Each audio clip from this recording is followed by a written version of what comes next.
এবার ঈদে যেহেতু কোথাও ঘুরতে বেরোয়া হয়নি আর সারাক্ষণ বাসায় বসে থাকতে থাকতে এমনিতেও মন খুব খারাপ করছিল, খুব বোরিং ফিল করতেছিলাম। তাই ভাবলাম কোথাও ঘুরে আসা যাক। আর যেহেতু ঈদে মামা বাড়িতেও যাওয়া হয়নি, তাই ভাবলাম মামা বাড়িতেই ঘুরে আসি। তো সবাই মিলে চলে গেলাম রেডি হয়ে মামার বাড়ি ঘোরার জন্য। আর যেহেতু আমার মামার বাড়ি খুব বেশি একটা দূরে না, কাছে, মাত্র 20 টাকার ভাড়া লাগে, তাই কোনো রেডি হয়নি বা কোনো সাজগুজু করিনি, সিম্পলভাবে চলে গিয়েছি।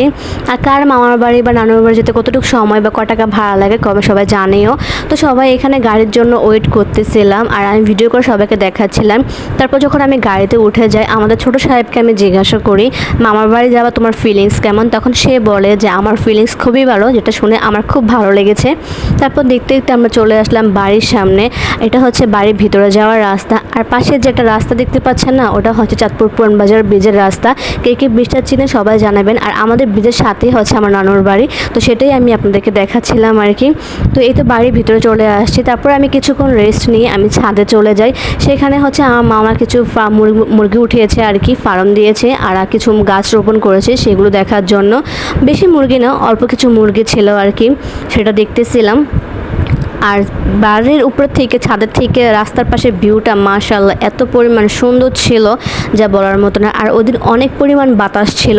তারপরে এখানে একটা করম চা গাছ ছিল। আমি কখনো করম চা গাছ দেখিনি, কিন্তু করম চা চিনি। বাট এই ফলটা না অনেক পরিমাণ টক হয়ে থাকে, বাট এত সুন্দর দেখতে। যখন এটা পেকে যায়, এটা কালারটা এত সুন্দর, মাশাআল্লাহ মাশাআল্লাহ, অনেক সুন্দর কালার হয়ে থাকে। আমি জীবনে প্রথম গাছ দেখেছি, কিন্তু করম চাটা এর আগেও দেখেছি। কে কে চিনেন বা দেখেছেন সবাই একটু জানাবেন।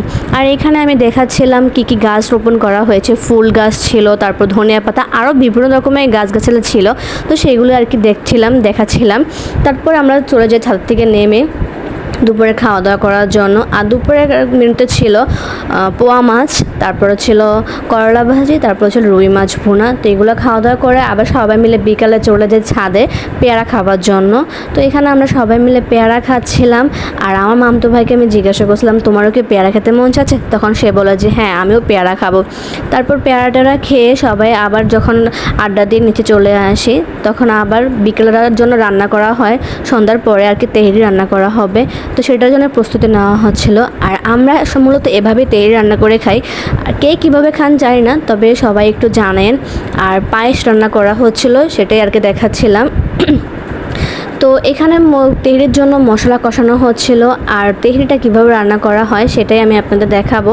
আমরা মূলত এভাবেই করে খাই। প্রথমে পেঁয়াজগুলো বেরেস্তা করে নিই, সেখানে পরিমাণ মতো মশলা দিয়ে পোড়া চালগুলো দেওয়া হয়, তারপর মাংসগুলো দিয়ে রান্না করা হয়।